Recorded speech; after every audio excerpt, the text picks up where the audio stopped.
I'm Verity, 32 years old, female, and I was living with my husband of 5 years before things took a bad turn. Things were great for us in the beginning, but everything changed once my husband Bernard got a promotion. I noticed that he was being very cocky and arrogant, and I even began to notice him distancing himself from me. I talked to my mother-in-law, who I trust very much, about the situation. I really don't know what's wrong with him. Have you tried talking to him about it? She asked. Yes, I've done that many times, but he always brushes it off and acts like everything's fine. And when I suggest stricter means like going to a couples counselor, he gets really angry. Oh goodness, that doesn't sound at all like my precious Bernard, she remarked. Yeah, maybe because you cuddle him too much, and those rose-colored glasses you got on prevent you from seeing the truth. Anyways, things were going alright for some time after he got his big promotion. A couple of months after enduring his insufferable behavior, I found some alarming news on Bernard's phone. I was cleaning the bedroom and I noted that he had left his phone dangerously close to the edge of the bedside table. I moved it, but at that moment, I saw him getting a text from someone named Pizza Hut. How peculiar, I thought to myself. My curiosity got the better of me, and I opened the message to see a slew of horrid things. My husband was cheating on me.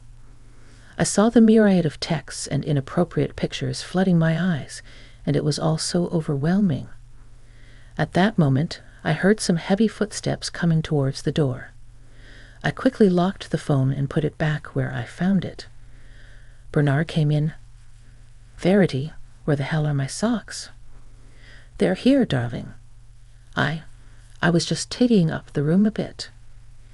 Why do you look like you've just seen a monster? He inquired.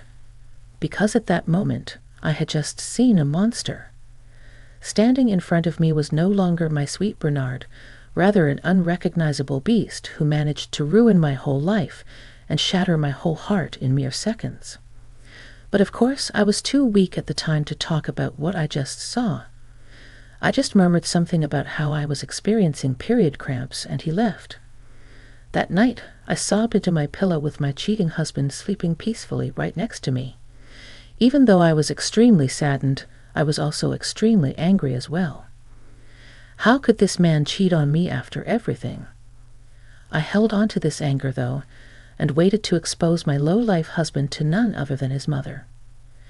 Early in the morning, before Bernard woke up, I opened his phone and gathered all the evidence I needed. Turns out, his mistress's name is Rita. I sent all of the information to my phone, put his phone back where I found it, and waited patiently for Deborah to arrive. Deborah arrived shortly after Bernard left for work. When I showed her all the horrible things I found, she too shared the same look of horror and disgust that I held when collecting all of this data. After moments of complete shock, she spoke up. We need to do something about this. He's absolutely gone crazy. I'm so hurt, Deborah, I said. I know, my baby, but we'll get through this. I'll call him right now. Deborah proceeded to call Bernard. She put him on loudspeaker. Bernard, I swear to God, all of this better be some stupid and sick prank, because if any of this turns out to be true, I don't know how I will look you in the face again. Mom, slow down. What are you talking about? Who the hell is Rita? There was silence, and although nothing was said, everything was indeed confirmed. He was cheating on me, and by the looks of it, it had been that way for quite a while now.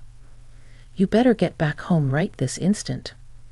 We need to have this discussion face to face, Deborah demanded. Deborah hung up the phone, and for the next 30 minutes, while waiting for Bernard to return, I was completely inconsolable. Bernard finally arrived home, but he appeared to have a special surprise with him. He brought Rita. What is the meaning of this? Is this the wench? I questioned. Don't call her that, Mom. I love her, Bernard retorted. What did you just say? I exclaimed. Yes, Verity. I'm sorry you had to find out this way. but I guess now it's about as good a time as ever. I am in love with Rita. She makes me happy. Lately, I've realized I am at a higher status than most of the things of my past life. I have to elevate myself, and to put things lightly, you're like the older version of a gaming console. Rita is like the 5 pounds. Bernard, what are you saying right now? Do you know what you've put Verity through? And you, how dare you get with a married man? Have you no shame? Deborah intervened. Well, Mom, I believe that we're soulmates. He's in love with me, and I'm in love with him. We're going to start a family together, Rita declared confidently. Oh, so you think that you're going to change this man?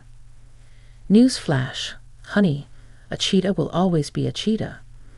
And based on what he's just said, he will always be searching for the bigger and better and newer thing. You're not special, sweetie. Take my advice and leave now before things get worse. I can see that you're young. You still have your life ahead of you. You can't be tied to a sick man like this. Enough. I know you're hurt, Verity, but it's not my fault you let yourself go. You have to understand as a man. I have needs, and Rita gives them all to me. I guess this all goes without saying, but I want a divorce, Bernard declared. As if my heart couldn't shatter any more, it miraculously did. I was too stunned to say anything. Again, I began to zone out of this dreadful situation, but in the peripherals of my mind. I could hear barely audible shouting from Deborah and Bernard going back and forth. After some shouting, I received a text from my family lawyer. A great-uncle of mine had recently passed away, and part of his will indicated that once the inheritance money had been properly divided amongst the appropriate individuals, only then would the actual amount be disclosed to the recipient. I found this to be particularly annoying, but that was just my great-uncle Henry. He had a knack for being dramatic. The text read, "There is Verity, as always. I hope you're well. As you know, your great-uncle Henry has left some inheritance money for you. But unfortunately, it's going to take a bit longer than expected to process the proper funds. Some of your family members are arguing about who gets to keep what. Please call for further clarifications if need be. Take care. Knowing my crazy and toxic family, I highly doubt that there'd be any money left over for me. I was always last place, and the same rang true for my failed marriage." I zoomed back in to hear more commotion. "Verity, are you even listening?" Bernard asked. "What is there to listen to? Bernard has shown us who he is, right? He doesn't want to be with me anymore, right? That's that. I can't fight for someone who won't even fight for me, for us. But I will say this, Bernard. By the time your karma is finished with you, you will wish you'd never been born. I'm done here."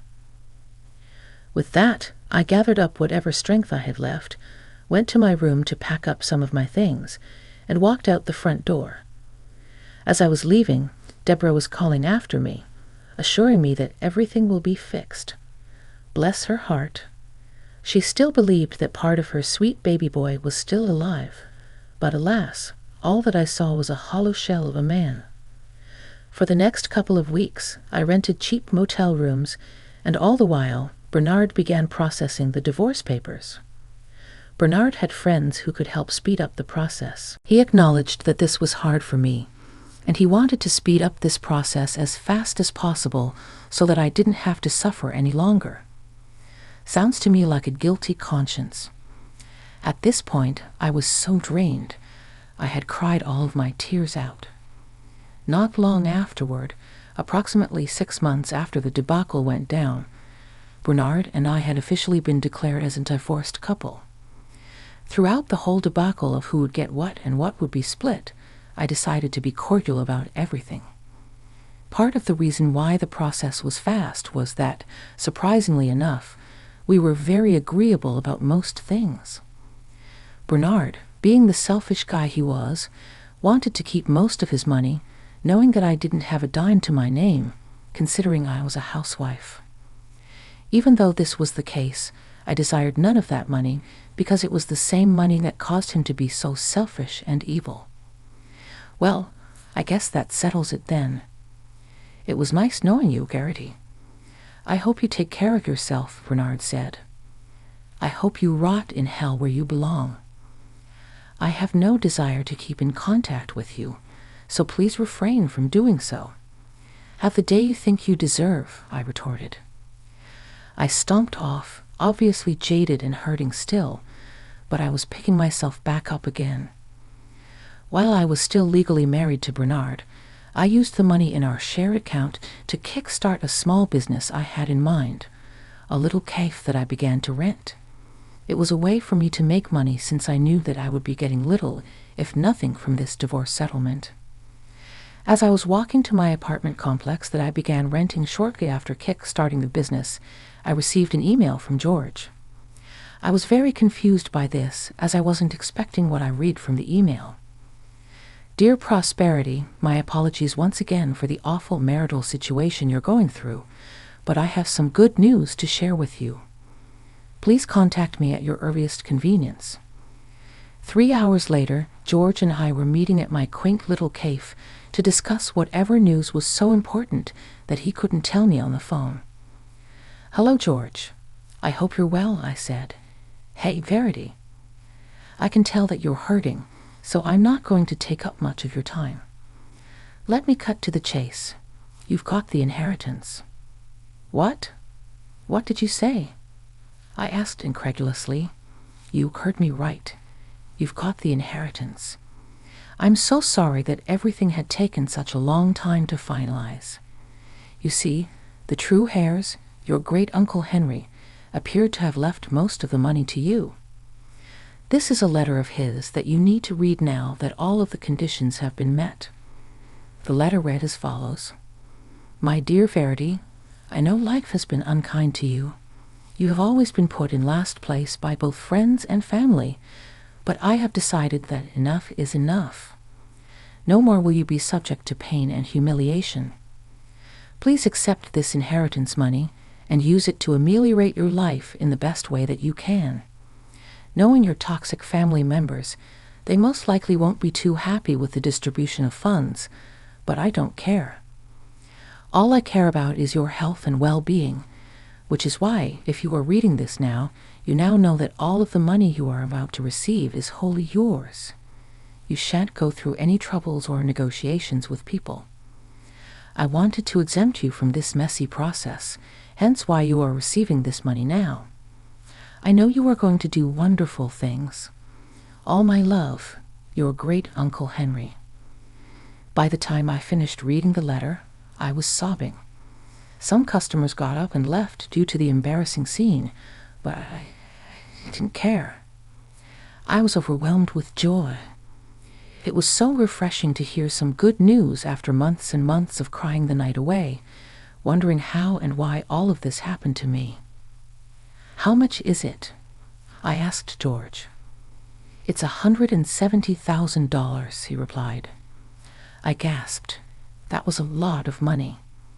In fact, that was more than enough money to help me continue to grow and expand my business. I thanked George profusely for his loyalty and kindness, and he went on his way. That night, I called Deborah to tell her everything. You said the amount is how much? Yup, you heard me right, Deborah. We were still keeping in touch despite everything. As I mentioned, I trusted her, at least for a while, because what she did next was completely deplorable. I woke up the next morning to a slew of angry texts from none other than Bernard, literally less than 24 hours after telling him not to contact me again. Here he was contacting me, despite my better will. We decided to meet up to discuss whatever it was that was pressing him. I guess part of me still had hopes that things would change. We met at my cafe. So this is the infamous cafe. It's cute, I guess. What, Bernard? Haven't you taken enough from me? Let's cut to the chase. Half of that money is mine. What? My mom told me everything. She told me about the inheritance money that finally came. Talk about good timing, am I right? But anyways, we need that money. You must have lost your mind if you think that I'm going to give you anything. Besides, don't you make enough money as is? What exactly is your obsession with me? Why didn't you care? I was breaking your heart, and you didn't even bat an eye. What are you talking about? You knew I was a wreck. You were literally behind the wheel for all of the turmoil you caused me. You watched me suffer. What else do you want from me? When will you be satisfied? When you see me in my coffin? Enough. I don't have time for this. Just give me my money, and I'll be on my way. I need the money for my wedding to Rita. What exactly makes you think that you're entitled to this money? Are you sick in the head? The inheritance situation was happening whilst we were still married. So, technically, that money belongs to me? I paused. I felt embarrassed. I didn't know the technicalities like that was something like that possible. So, give me my money. If I'm ever going to give you any money, we'll need a lawyer present. I've heard what you've said. Go home. I will contact you in the morning. Bernard begrudgingly left, angry because he couldn't control me any longer. If we'd still been married, I would have given him my kidney if he asked me, but now I can't even look this man in the eye without feeling disgusted. In the morning, I called George as well as the lawyers who were helping us out with the divorce. I explained my situation, and everyone agreed in unison that what Bernard was doing wasn't logical or right. Because the inheritance money was finalized after signing the divorce papers, any money that comes my way is mine, which is exactly what I thought. But Bernard tried to gaslight me into believing that I owed him anything. Angrily, I drove to the house that I used to call home for 5 years, and I knocked on the door. Eventually, someone answered. Oh hell, move. I'm not here for you. I'm here for your evil fiancé. What is the meaning of this? Don't you dare come into my house and cause a ruckus. Oh, you mean our house. The house that we built together. You have a lot of nerve treating me the way you do, as if I wasn't good to you. I genuinely believed that you should get your head checked because there are some screws loose. Where is your mother? At that moment, like clockwork, Deborah came out of the kitchen. Now what's all this noise I'm hearing? Deborah, how could you do this to me? What do you mean? You told your trifling son about the inheritance money. What for? Don't speak to me about my son that way. And I told him because, well, I believe that perhaps we could partake in some of that money. I should have known where Bernard got his cheating habit from. I guess the apple didn't fall far from the tree. All of you are sick. You're trying to siphon money from me. I'm struggling to keep afloat, and something good has happened to me for once in my life, and you people want to take that away from me. Well, too bad. I went on to explain to the bumbling fools that the money I got was completely mine, and that because the divorce papers were signed, there was no way for any of these people to get their grubby hands on my money. Of course, Bernard didn't like this news at all, and he proceeded to go on a little rampage, yelling and cursing, and even breaking things. I did see his true colors because you won't believe what happened next. Bernard got into his car and began to drive off. I thought that we were done arguing and that he went somewhere to cool off, but when I arrived at my cafe, I found my store had been vandalized. The windows were broken and most of the furniture was damaged. I immediately knew who did this, and I called the perpetrator. Bernard, really?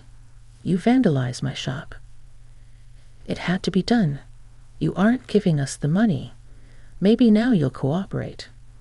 I know that you don't have security cameras, so good luck trying to press charges. Wow, just wow. I cut the call and proceeded to call my good friend George to assess the situation. George began to laugh. We got him now, Faraday. What do you mean? He's ruined everything. He's ruined my life, and even if I fix it, he'll come back again and again. Don't you see, Verity? We can sue him for this. And with that being said, we can also renegotiate the terms of your divorce settlement. What? But I don't have evidence. Yes, you do. There's always evidence. And sure enough, there certainly was. I discovered that the cameras that came with the building were still working. I was under the impression that they weren't functional, and I caught Bernard's vandalism very clearly. I brought this evidence to George to collate and compose a case against Bernard. Thankfully, our case was well received, and because of the nature of our tumultuous relationship, as well as the collection of all of the verbal and emotional abuse that had happened to me, I was highly favored, and the judge determined that I would be receiving $20,000 from Bernard in damages. This obviously made Bernard fill up with rage, and he proceeded to appeal this, but time and time again, his appeal was rejected. Now that I have all this money, I can properly cater to my cafe and allow it to grow and expand. The last I heard of Bernard, Rita, and Deborah was that they were all constantly quarreling and bickering, and word on the curb is that Bernard has been spotted several times with the young and attractive blonde woman on his arm.